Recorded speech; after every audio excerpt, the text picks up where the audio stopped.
Welcome to the KQ channel. My name Brain and I'm a columnist at catme.com.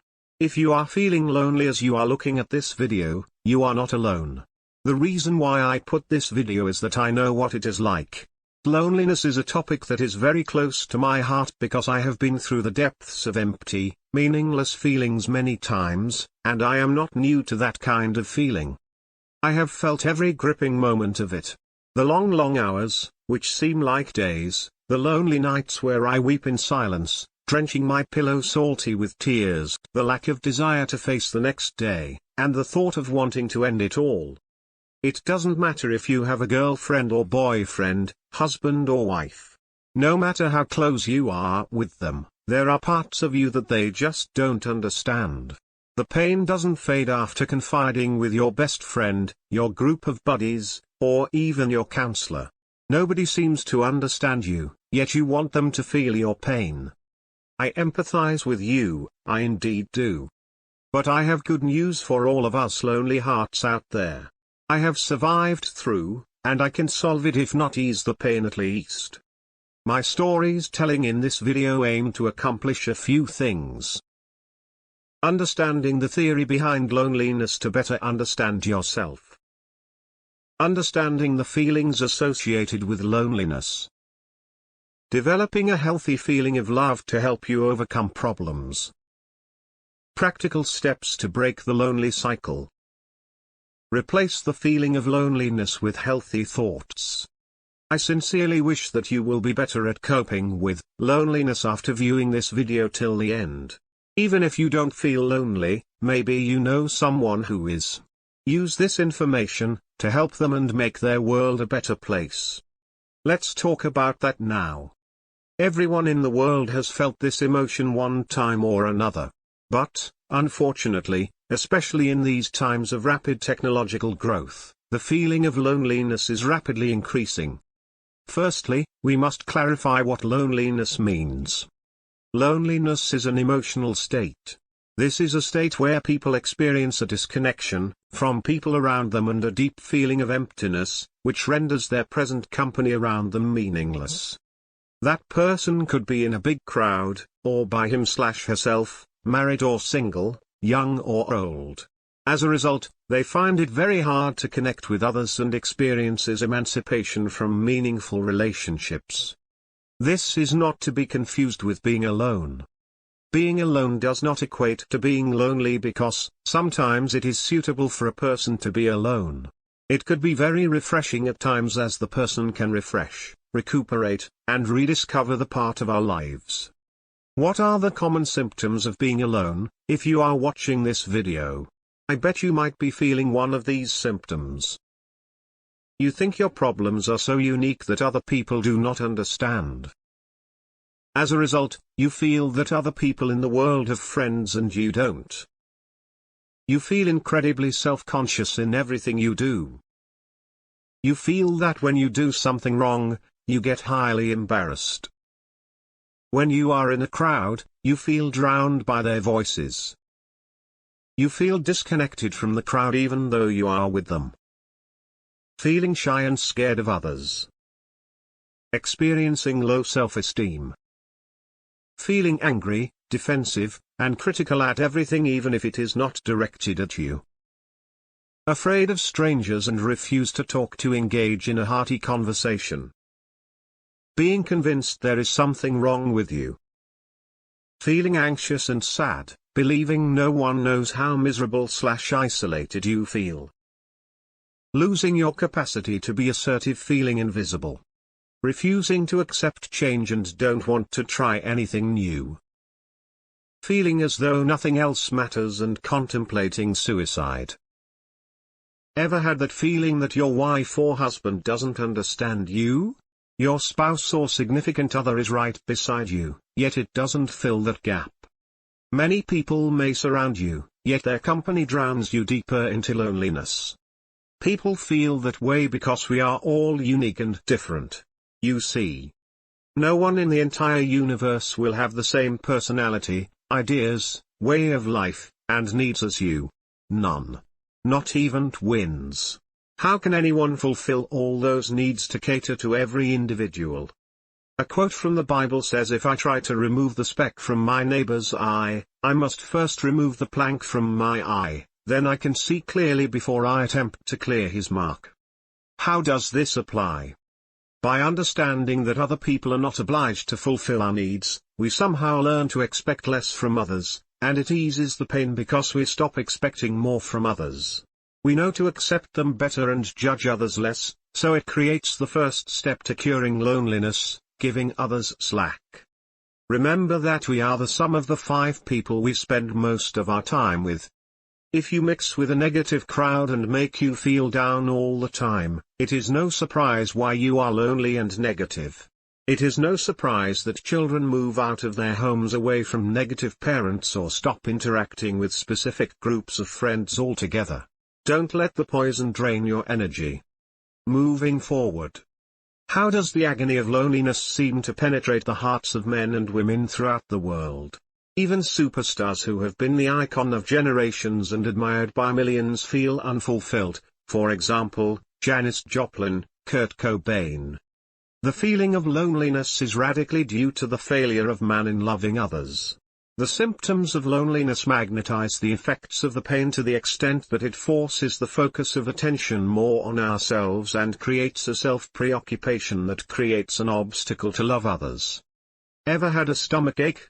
Who are you thinking of at that moment? This illustrates the point that we are only thinking of ourselves. It shows a terribly pain-filled world in which we live. Furthermore, the pain does go away like a stomachache. The so-called midlife crisis is turning more into a young adult problem now, with suicide rates hitting the roof and most diseases in the world today mentally induced or cured in psychiatric wards. The basis of trust between people is eroding, and fewer people are opening up to one another. By failing to open up to others, the lonely symptoms spring up as other people will not open up to you if you do not open yourself to others first. If you want to be surrounded by friends, be a friend to others first. Or rather the lack of it, constitutes the loneliness breeding in a person's heart. It is a scary fact to note that others largely shape us. Remember the sum of 5 people we spend most of our time with, who hold our destiny in their hands. We are what we are today, a product of those who loved us or have refused to love us. Love gives life to others. But what is most important is to remember is that to love someone else effectively, we must love ourselves first. You can't give what you don't have. You may think you love a beautiful girl or a handsome guy if you don't love yourself. There is a song that goes, "I am nobody until I met you, or my life is meaningless until you came into the picture," but that is not loving. You may admire that person because they are good looking, you may worship that person because you think they are better, you may even sacrifice your life for them for your own selfish, self-gratifying ego, but you do not love. Love is a verb. It is an action. The feeling of love is actually a product of the verb or action. By loving yourself first, it forms the basis or foundation by which you love others, without which it is merely a baseless act of self-deception that appears to be loving. But how do we love ourselves if we have never been loved? In the next topic, we will explore this area. How do I take the first step to deal with loneliness? By learning to love. But first, we must examine the paradox to love. When we are lonely, we feel like we are in an unbearable prison. Yet, by its very nature of loneliness is just like the stomachache, the attention centers only on ourselves. So we try and fill this emptiness by finding others who will give us that same love we need. People often try to do things for others to gain their love. For example, the barter trade favors with each other, thinking that they are loving people. However, we know that the love of others can only fill our loneliness, and therefore, we must feel loved by others. The paradox of love is this. If we seek to fill the void of our loneliness in seeking love from others, we will inevitably find no consolation but only a more profound desolation. In other words, if we seek the love that we need, we will never find it. When a person orients his life towards the satisfaction of his own needs, when he goes out to seek the love which he needs, he is basically self-centered, no matter how pitiful he is. As long as he focuses on himself, his ability to love will always remain stunted. So, what is the solution then? If a person seeks not to receive love but rather to give it without strings attached, he will become lovable, and others will most certainly love him in the end. We must stop being concerned with ourselves and begin to be involved with others. Starting with the end in mind, which focuses on the results of the act of love others without concern with self-gain, is the first step to gaining love and easing the pain of loneliness. Every single person on earth has some capacity to love. We all have some ability to focus our attention off ourselves on the needs and concerns of others. However, it is the extent that we are willing to give, are able to receive that amount of love from others. Deciding to love others with no strings attached is like a donation. We don't expect anything in return, not even a satisfied ego or relieving guilt, not a barter trade. When we ask others, "What have you done for me?" we have failed to love. Even if at the beginning you are only able to love tiny, you will be loved little. However, that same love will empower you to grow and produce more love and, in return, receive greater love from others. But always remember that our minds must always be focused away from ourselves in the making this self-donation or self-sacrifice, or it wouldn't work. Moving forward. As a man thinks, so is he. Ever wonder why certain people get the polite, respectful, "Good morning, sir," and others call the "Hey bud" or "Hey, Mac" kind of treatment? Think for a moment, now. What is the difference between Donald Trump and a beggar beside a few $1 billion and a couple of skyscrapers? The answer: the mushy inside your head. You see, the way people react to you is due to the way you think about yourself. Why do you think people judge a book by its cover or the wrong kind by the clothes it wears? I know it is unfair, but the way a person feels in his heart, he will appear or even live out what he is thinking. The law of attraction is not something new, it is the way things are. It is evident in Murphy's Law: the things we most don't want to happen too often happens to us. That is why a dropped buttered toast always lands on the wrong side. Even as a child in school, I have always hoped that when I saw sitting in class, and I didn't know how to answer a question the teacher asked, I always whispered in my heart, "Don't pick me. Please, don't pick me," and the teacher always did. It didn't matter where I was sitting, and the teacher had this mind-reading ability that knew I didn't know the answer or wasn't paying attention. So, how does this apply to overcoming loneliness? If you project an aura of unwantedness, you will feel unwanted, and your friends will reject you unconsciously. So stop acting like a wet, unwanted puppy who just escaped from the pound. Say to yourself, "You find me attractive, lovable, and good company." Unfortunately, we can't always convince ourselves that we are lovable, attractive, and people love being around us. But since we can't control what others think, this form of affirmation actually fools our mind into thinking we are lovable and attractive. Try it and see. There are several ways to begin dealing with loneliness that involves developing friendships, doing things for yourself, or learning to feel better about yourself in general. I am going to tell you some practical steps to overcome this loneliness, so note it down. 1. Constantly remind yourself that the feeling of loneliness is temporary and you will get over it in time. 2. Make an effort to talk to someone new. I know it is hard, but you must develop momentum, and the first step is usually the hardest but most necessary. 3. Put yourself in new situations where you will meet people. Engage in activities in which you have a genuine interest. Meet with people of similar interest. 4. Join societies like church groups, organizations, and others. 5. Stop listening to lonely songs, for example, "All by Myself," Celine Dion. 6. Open yourself to others first.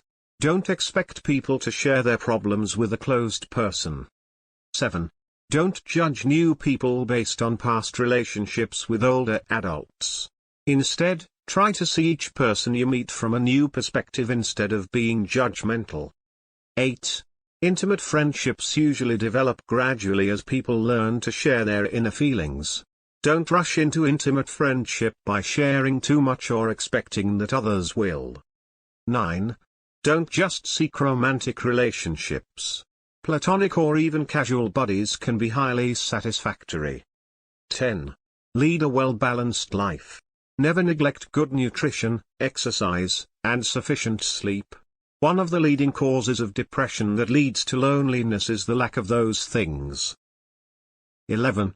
Spending time alone will help you examine yourself more closely. 12.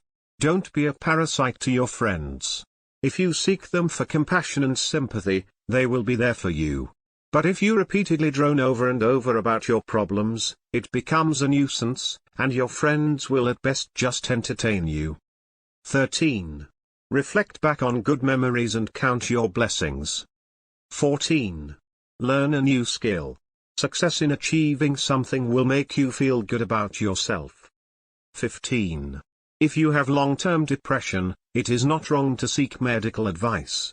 It is perfectly normal to get a prescription because the lack of certain chemicals in the body is also the source of depression and can be treated easily. If we feel hungry and seek food, having the right medicine in proper dosage is the right way to tackle depression and feel less lonely. 16. See a counselor and talk in privacy. 17. Spend time in prayer. Take my word of caution. Don't act like a hero because you are lonely. You may be surprised. A self-pity is a subtle form of pride. Proud people glory in their achievements while people who self-pity glory in their sufferings. It is really dangerous to dwell too long in loneliness because we are created to have relationships. It is a strong part of human nature that cannot be erased. For example, if you grew up living alone in a jungle, you will most probably interact with animals or plants and talk to them in your own language. There are few reasons I like to highlight for your understanding. 1. The most significant worry is when someone dwells too long in their loneliness. These few things can happen. 2. The loneliness addict shuns all attempts to reconnect, rendering the people around them lots of pain when their efforts to help them get rejected. 3. The relationships around them slowly crumble, and when people start to ignore the lonely person, they will feel more justified when they finally exclaim, "Look at them, I was right all along that they never cared for me at all." 4. The loneliness addict eventually gets immune to the pain and embraces loneliness as a way of life. Unfortunately, he is too lazy to change. This disease spread to other survivors. I hope provided information should motivate you enough to take action. So don't wait, do it now. There is an interesting quote. Loneliness was the first thing that God's eye named not good. Said by John Milton. Here is a small story designed to motivate you. When the dust settles, and we have made all the money in the world, reached the height of fame, and obtained the epitome of power, what gives us true meaning in life? Many living things need each other to survive. If you have ever seen a Colorado aspen tree, you may have noticed that it does not grow alone. Aspens are found in clusters or groves. The reason is that the aspen sends up new shoots from the roots. Thus, in a small grove, all of the trees may actually be connected by their roots. Giant California redwood trees may tower 300 feet into the sky. So it would seem that they would require profound roots to anchor them against strong winds. But we are told that their hearts are actually quite shallow, to capture as much surface water as possible. And they spread in all directions, intertwining with other redwoods. Locked together in this way, all the trees support each other in wind and storms. Like the aspen, they never stand alone. They need one another to survive. People too are connected, by a system of roots. We are born into a family and learn early to make friends.